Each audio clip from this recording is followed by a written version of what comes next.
అగ్గో ధరకే బంగారం. మా తమ్ముడు జేసీబీ నడుపుతాడు బెంగళూరులో, రోడ్డు పనులు చేస్తుంటే బంగారం దొరికిందని చెప్పి కౌదుపిట్టల పేరిట, అడవి కుందళ్ళ పేరిట, నెన్నెల కన్నెపల్లి భీమిని ఆ ప్రాంతాలలో కొంతమంది మూట ఫస్ట్ ఈ కౌదుపిట్టలు అడవి కుందేళ్ల పేరిట ఊర్లలో జొరబడతారు.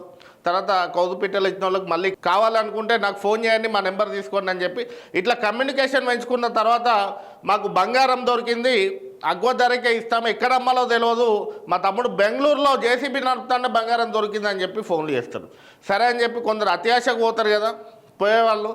నిన్నెల మండలి చెందిన హోటల్ నిర్వాహకుడు కూడా అత్యాశ అనుకొని కదిరికి తీసుకొని పోతే అక్కడ నుండి అంటే మొదలుగా ఒరిజినల్ బంగారం ఇచ్చి టెస్ట్ చేయించుకోమంటే 2 గ్రాములు గ్రాము ఇచ్చి పంపిస్తే వీడికి వచ్చి టెస్ట్ చేసుకుంటే అది ఒరిజినల్ బంగారం తేలినాక అరే తక్కువ ధరకే బంగారం వస్తుంది అని మనోడు 10 లక్షలు పట్టుకోమైనట్టు.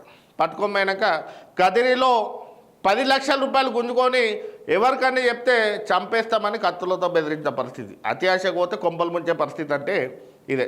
ఇది ఒకటే ఘటన కాదు, ఇలాంటి ఘటనలు ఆంధ్రప్రదేశ్ కర్ణాటక రాష్ట్రాలలో జరుగుతున్నాయి. తెలంగాణ ప్రజలు ముఖ్యంగా బెల్లంపల్లి పరిధిలోని ఆ నిన్నెల కన్నెపల్లి భీమిని ఆ ఏరియా ప్రజల్ని బుడ్డి కొట్టించడానికి కౌదుపిట్టలు అమ్మాలనే వేషంలో వచ్చి ఈ దందా నిర్వహిస్తున్నారట.